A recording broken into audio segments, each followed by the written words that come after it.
রব্বিল আলামিন ওয়াসসালাতু ওয়াসসালামু আলা আশরাফিল আম্বিয়া ওয়াল মুরসালিন ওয়া আলা আলিহি ওয়া সাহবিহি আজমাইন।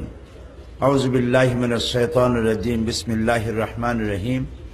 ওয়া মান আহসানু কাওলাম মিম্মান দাআ ইলাল্লাহি ওয়া আমিলা সালিহান ওয়া ক্বালা ইন্নানি মিনাল মুসলিমিন।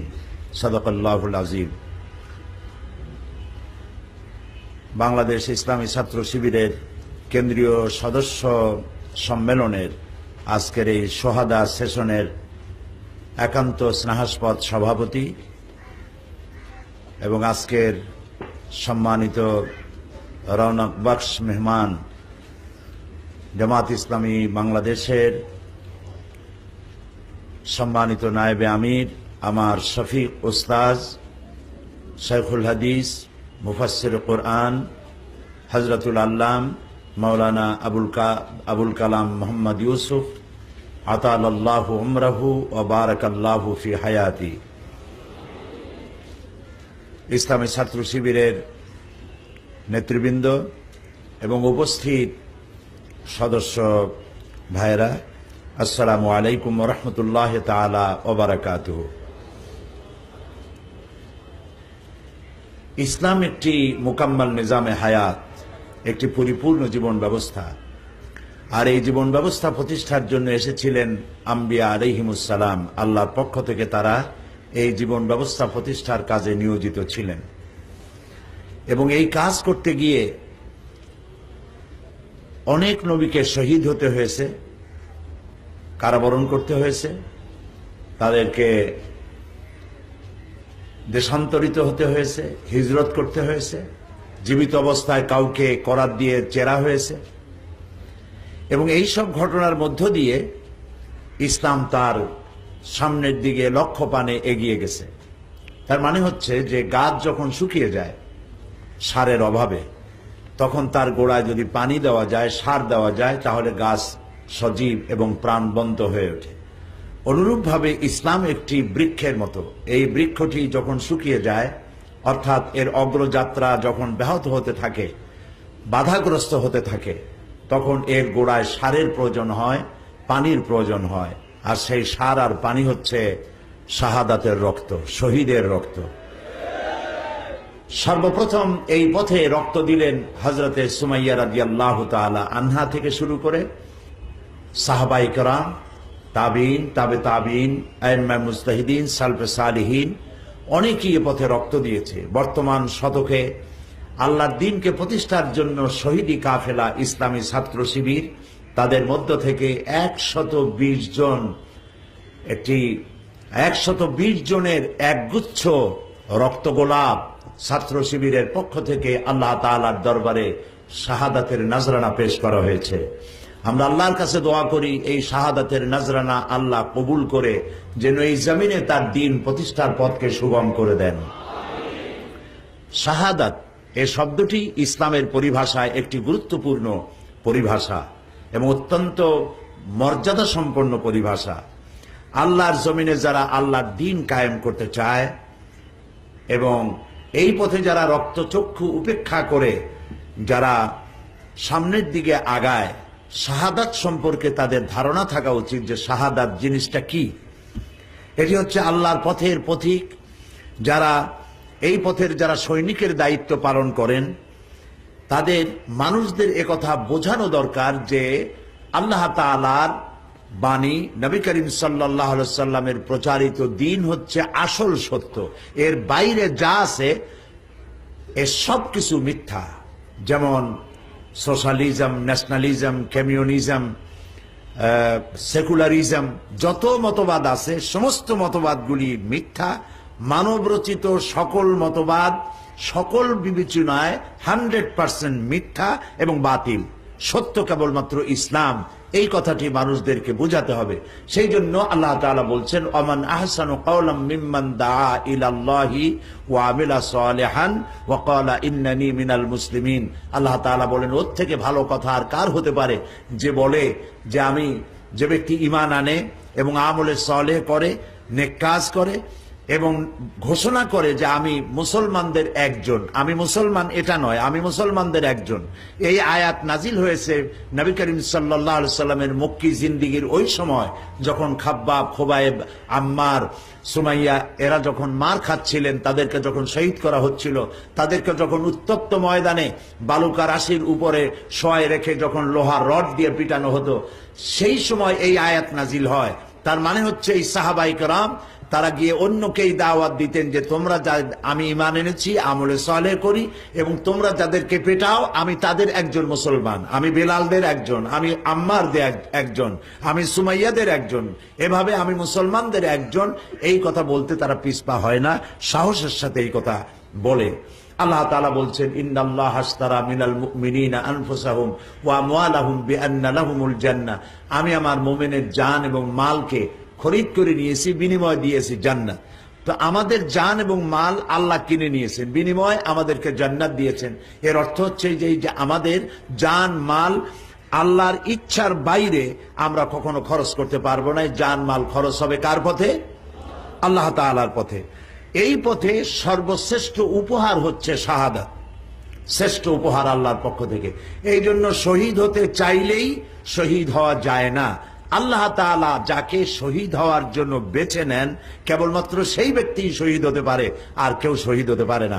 আজকে মঞ্চ ভরে গেছে শহীদের আত্মীয় স্বজনরা দিয়ে। এরা হচ্ছেন শহীদের গর্বিত আত্মীয় স্বজন। তারা যে সবর করেছেন, এই সবরের কারণে আল্লাহ তাআলা শহীদদের সাথে জান্নাতে তাদের মিলিত হওয়ার তৌফিক আল্লাহ তাআলা দান করুন।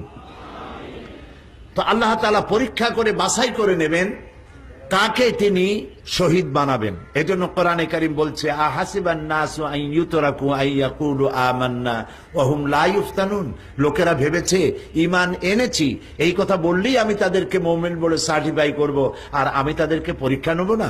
অবশ্যই আমি পরীক্ষা করব ঈমানের দাবিতে তুমি কতটা সত্যবাদী। পরীক্ষাটা কি ধরনের হবে? ওয়ালানাবলুয়ান্নাকুম বিশাইয়্যিম মিনাল খাউফি ওয়াল জুই ওয়া নাকসিম মিনাল আমওয়ালি ওয়াল আনফুসি ওয়াস সামারাত। আল্লাহ পাক বলছেন ওয়ালানাবলুয়ান্নাকুম, একটি লামে তাকিদ লাগানো হয়েছে, অবশ্যই আমি পরীক্ষা করব। পরীক্ষা করব ভীতি দিয়ে, ক্ষুধা দিয়ে, দারিদ্র দিয়ে, ফসলের হানি করে এবং জীবন হানি করে আমি পরীক্ষা করব। এই পরীক্ষায় পাশ করবে তো তারা আল্লাযীনা ইযা আসাবাতহুম মুসিবাতুন ক্বালু ইন্না লিল্লাহি ওয়া ইন্না ইলাইহি রাজিউন, অর্থাৎ যারা জীবনের একজন সাথী, ছেলে শহীদ হয়ে গেল, ভাই শহীদ হয়ে গেল, বাপ শহীদ হয়ে গেল, কলিজার টুকরা সন্তান শহীদ হয়ে গেল, সে তখন চিৎকার মেরে বুক ফাটা কান্না করে বুকে এবং কপালের হাত লাগায়া করাঘাত করলো না, বরং সে পড়ল ইন্না লিল্লাহি ওয়া ইন্না ইলাইহি রাজিউন। আয় আল্লাহ তাআলা, আমি তোমার জন্য, আমরা সবাই তোমার জন্য, এবং আমাদের সকলকেই তোমার কাছে ফিরে আসতে হবে। এই জন্য শহীদের কোনো আমল বৃথা যায় না। এই যে সবর ইখতিয়ার করে, সবর করতে হবে। একজন ভাইকে মারলে পরে আরো একটা মারলে পরে 10টা নিতে হবে, এই কথা কোনো মুমিনের হতে পারে না। আমার দলের একটা খুন করলে আমি 10টা খুন করব, এই কথা কোনো মুমিনের হতে পারে না। মুমিনরা সবর করবে এবং সবরের বিনিময়ে আল্লাহ তাআলা তাদেরকে নিয়ামত দান করবেন, তার কোনো আমল বৃথা যাবে না। কোরআনে কারীম আল্লাহ পাক বলছেন, ওয়াল্লাযীনা কুতিলু ফি সাবিলিল্লাহি ফালান ইউদিল্লা আমালাহুম, আল্লাহ তাআলা বলছেন যারা আল্লাহর রাস্তায় শহীদ হয় তাদের কোনো একটি আমলও আল্লাহ তাআলা বৃথা যেতে দেবেন না। শহীদগণ আল্লাহ তাআলার রহমতের অধিকারী হবে। আল্লাহ তাআলা বলছেন, ওয়ালাইন কুতিলতুম ফি সাবিলিল্লাহি আও মুততুম লামাগফিরাতুন মিনাল্লাহি ওয়া রাহমাতুন খায়রুম মিম্মা ইয়াজমাউন। আল্লাহ তাআলা বলছেন, আমার রাস্তায় যে ব্যক্তি শহীদ হয়ে যায়, এই শহীদকে আমি ক্ষমা করে দেই এবং আমার রহমত দেই। নিয়ামত সে এতটা পায়, সারা পৃথিবীর মানুষ যা কিছু সঞ্চয় করেছে, অর্জন করেছে, শাহাদাতের মওত তার থেকে অনেক উত্তম। এবং যারা শহীদ হয় তাদেরকে মৃত্যু বলা যায় না। আল্লাহ তাআলা বলছেন, ওয়ালা তাহসাবান্নাল্লাযীনা কুতিলু ফি সাবিলিল্লাহি আমওয়াতান বাল আহইয়াউন ইনদা রাব্বিহিম ইউরযাকুন।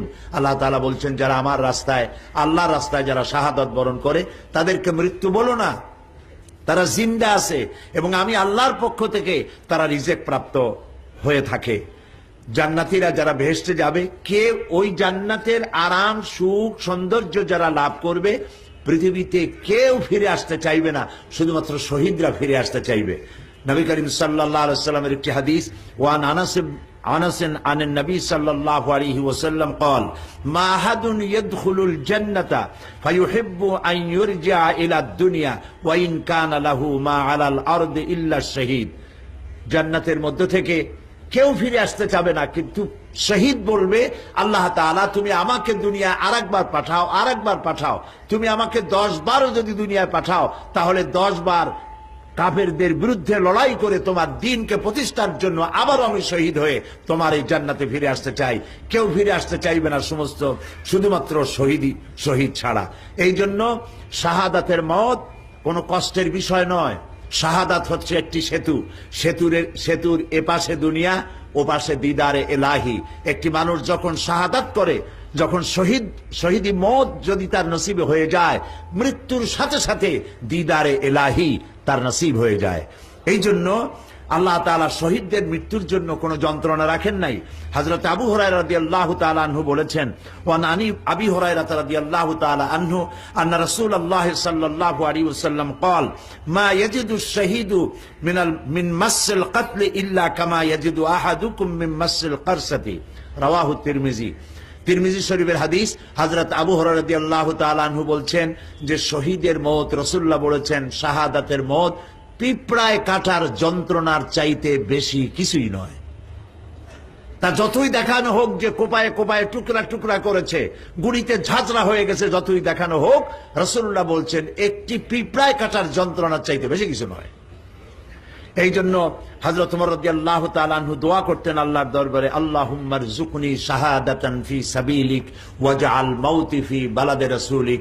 আল্লাহ তাআলা, আমি তোমার কাছে শাহাদাতের মওত চাই, আর আমার মৃত্যু যেন রাসূলের মদিনায় হয়। সাহাবায়ে কেরাম বলতেন যে এটা কেমন দোয়া? উনি রাসূলের মদিনাতুর রাসূলুল্লাহ মরতে চান, আরো শহীদ হতে চান, এখানে কি করে শহীদ হবেন? কিন্তু আল্লাহ তাআলা তার দোয়া কবুল করেছেন এবং মসজিদে নববীর ভিতরেই তিনি আঘাতপ্রাপ্ত হয়েছেন এবং এই আঘাতেই তিনি শাহাদাত বরণ করেছেন। এখন নিয়ত যদি থাকে, শাহাদাতের তামান্না যদি কারো দিলের মধ্যে থাকে, আর মওত যদি জ্বরেও হয়, আল্লাহ রাব্বুল আলামিন তাকে শাহাদাত হিসাবে ধরে নেবেন। এই জন্য এই শাহাদাতের তামান্না যার দিলের মধ্যে নাই, জিহাদের তামান্না যার দিলের মধ্যে নাই, তার মৃত্যু হবে মুনাফিকের মওত। এই মুনাফিকের মওত থেকে আল্লাহ তাআলা আমাদেরকে হেফাজত করুন।